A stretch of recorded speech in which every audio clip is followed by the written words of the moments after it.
So giving a talk like this, sitting up in front of all of you and giving a talk is a lot like being a painter and standing in front of an easel with a huge canvas with nothing on it yet. Moment by moment, it's wide open, and then we have to say something, do something, react in some way. And that begins with something small, just one word, one dot, and then from that minute beginning, it expands. And that begins with something small, just one word, one dot, and then from that minute beginning, it expands. So the point I'm wanting to make is that the expansion can go in the direction of wakefulness and sanity and what Trungpa Rinpoche called warriorship, spiritual warriorship, which means really men and women connecting with their courage, their bravery, their basic sanity, their basic decency, their basic tender-hearted bravery, as he called it. It can go in the direction of chaos. There's always chaos, so let's just say it can go in the direction of violence and the direction of aggression, or in the direction of sanity and non-aggression. And when he taught about fear, he very clearly said that the only way to experience fearlessness was to know the nature of fear. That fear was not something that we got rid of or that we cast out, but that we became very intimate with and came to know so well that the journey of knowing fear, moving closer to fear, was in fact the journey of courage, the journey of bravery. In these particular teachings on moving, coming to know the nature of fear as the basis, the very heart of fearlessness. In these teachings, what is said is that without it being heightened, then it just drives you, it haunts you all the time. And in talking to people now whose homes, they've had to move out of their homes, where their business, the chance of losing their job is very great, or the income that they were depending on is dried up, or the multitude of ways that people are feeling the ubiquitous nervousness around their financial insecurity and how widespread that is. Talking to people, this teaching on how to relate to fear becomes, I guess you could say, this is teaching that is like the teaching that you need to be of benefit in the 21st century. You want to be comfortable, and so you scramble for ground. And often what that is blaming somebody else, striking out at somebody else, gossiping, slandering, and it gets to the point where people, in the attempt really to get some ground under their feet, to feel that they have something to hold on to, looking for security, people steal, people lie, people kill, and people even torture. Generally speaking, no one does any of these things because they want to feel worse.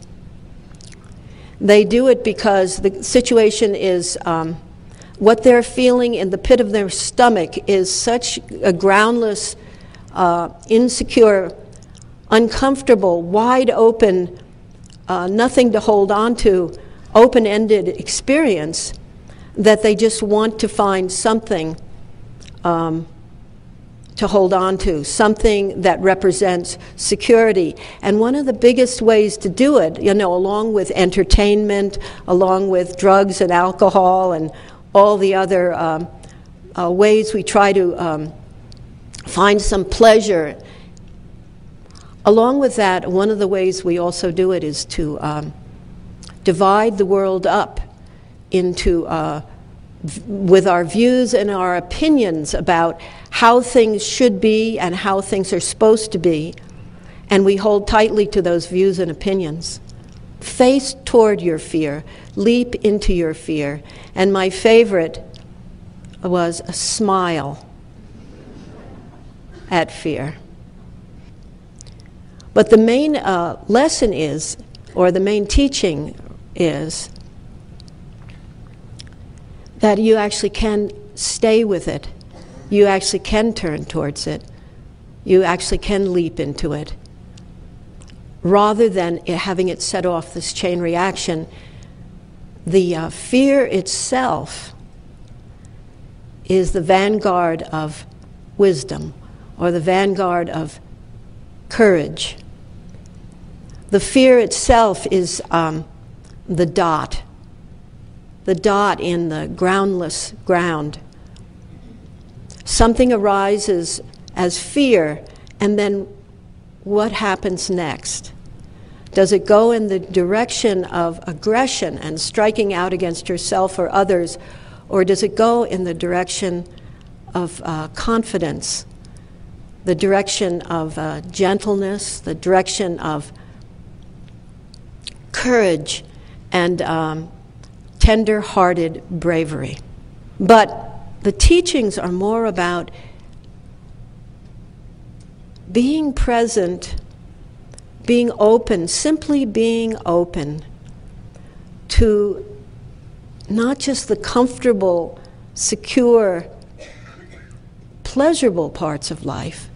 We want to be open and available for that, definitely. But the whole parts of ourselves and of the world that are uncomfortable and unpleasant, being open and receptive to that. So I've always needed myself to have some real clear instructions about what to do. And over the years I've come to think that working with fear in this wholehearted way of appreciating fear as the basis of sanity, appreciating fear and the tenderness that underlies it as the basis of the way, actually, to connect with fundamental sanity and fundamental goodness of ourselves and of other people. I've come to realize that of course, meditation practice is the main key, because that is training in staying present to whatever might arise. You sit down, you have an object of meditation, which might be commonly is the breath. And when your mind wanders off, you simply come back. But there's a sense of what Trungpa Rinpoche always referred to as touch what's coming up and then let it go.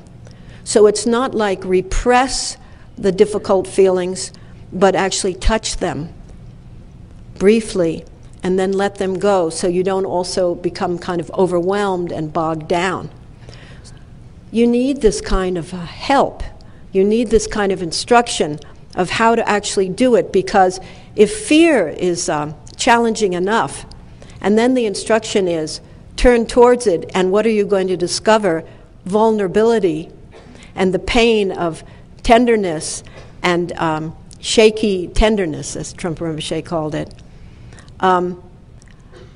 Our basic tendency is not to say, oh, good. I can hardly wait to experience fear and then go into it and feel something even worse. Place the fearful mind, place your fearful mind in the cradle of loving kindness, and suckle it or nurse it with the profound, brilliant milk of doubtlessness. And in the cool shade of fearlessness, fan it with the fan of joy and happiness.